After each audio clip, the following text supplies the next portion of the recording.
ಭೀಕರ ಚಂಡಮಾರುತಕ್ಕೆ ನಡುಗಿದೆ ಫಿಲಿಪೈನ್ಸ್ ದ್ವೀಪದಲ್ಲಿ ಆಗ್ತಾ ಇರುವಂತಹ ಅನಾಹುತಗಳು ಚಂಡಮಾರುತದ ಕಾರಣಕ್ಕೆ ಏನೇನು ಅನ್ನೋದರ ಮಾಹಿತಿಯನ್ನು ಈಗ ಒಂದೊಂದಾಗಿ ನೋಡ್ತಾ ಹೋಗೋಣ.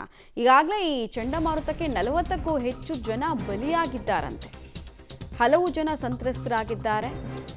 ಚಂಡಮಾರುತದ ವಿಕೋಪಕ್ಕೆ 40 ಜನ ಸಾವನ್ನಪ್ಪಿರೋದು. ಸೆಬು ಪ್ರಾಂತ್ಯದಲ್ಲಿ ಆಗಿರುವಂತಹ ದುರಂತ ಇದು.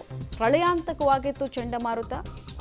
ಮಳೆ, ಪ್ರವಾಹ, ಭಾರೀ ಗಾಳಿಗೆ ಮನೆಗಳು ನಾಮಾವಶೇಷವಾಗಿದೆ. ಪ್ರವಾಹದಲ್ಲಿ ಹಲವು ವಾಹನಗಳು ಕೂಡ ಕೊಚ್ಚಿ ಹೋಗಿದೆ.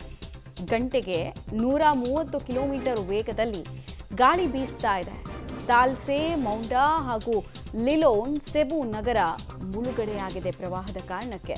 ರಕ್ಷಣಾ ಸಿಬ್ಬಂದಿಯಿಂದ ಲಕ್ಷಾಂತರ ಜನರನ್ನ ಸ್ಥಳಾಂತರ ಮಾಡಲಾಗಿದೆ. ಚಂಡಮಾರುತದ ಒಂದೊಂದು ದೃಶ್ಯಾವಳಿಗಳು ಕೂಡ ಘಟನೆಯ ಭೀಕರತೆಯನ್ನು ತೋರಿಸ್ತಾ ಇದೆ.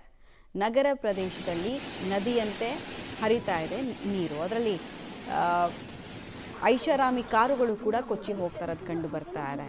ಅಲ್ಲಲ್ಲಿ ಆಟಿಕೆಗಳ ರೀತಿ ಕಾರುಗಳು ತೇಲ್ ಹೋಗ್ತಾ ಇದೆ, ಕೊಚ್ಕೊಂಡು ಹೋಗ್ತಾ ಇದೆ. ಮತ್ತು ಮನೆಗಳು ಕೂಡ ಪ್ರವಾಹಕ್ಕೆ ತುತ್ತಾಗಿದೆ. ಜೀವ ಉಳಿಸ್ಕೊಳ್ಳೋ ಹೋರಾಟ ಮನುಷ್ಯರದು ಪ್ರಾಣಿಗಳದು ಒಂದೇ ರೀತಿ ಕಂಡು ಬರ್ತಾ ಇದೆ. ಇತ್ತೀಚೆಗಷ್ಟೇ ಈ ಫಿಲಿಪೈನ್ಸ್ನಲ್ಲಿ ವಾಲ್ಕೆನೋಗೆ ಸಂಬಂಧಪಟ್ಟಂತೆ ಅಗ್ನಿ ದುರಂತಗಳಾಗಿದ್ದನ್ನು ಕೂಡ ನಾವು ನೆನಪು ಮಾಡ್ಕೊಳ್ಬಹುದು. ಒಂದಾದ ಮೇಲೆ ಒಂದರಂತೆ ನೀವು ವಿಜುವಲ್ಸನ್ನು ನೋಡ್ತಾ ಇದ್ದೀರ. ಹೆಬ್ಬಾವಿಂದ ಹಿಡಿದು ಮನುಷ್ಯರು ಮತ್ತು ಪ್ರಾಣಿಗಳು ಎಲ್ಲರೂ ಕೂಡ ಜೀವ ಉಳಿಸಿಕೊಳ್ಳೋದಕ್ಕೆ ಒದ್ದಾಡ್ತಾ ಇದೆ. ಪ್ರವಾಹದ ಭೀಕರತೆ, ರೌರವ ಚಂಡಮಾರುತ ಸೃಷ್ಟಿ ಮಾಡಿರುವ ಭೀತಿಯನ್ನು ನೀವು ಈ ಎಲ್ಲ ದೃಶ್ಯಾವಳಿಗಳ ಮೂಲಕ ನೋಡ್ತಾ ಇದ್ದೀರಾ. ಫಿಲಿಪೈನ್ಸ್ ಪ್ರವಾಸಿಗರ ಹಾಟ್ಸ್ಪಾಟ್ಗಳಲ್ಲಿ ಒಂದು. ಆದರೆ ಪದೇ ಪದೇ ಪ್ರಾಕೃತಿಕ ವಿಕೋಪಕ್ಕೆ ತುತ್ತಾಗುವಂತಹ ಜಾಗ ಕೂಡ ಹೌದು.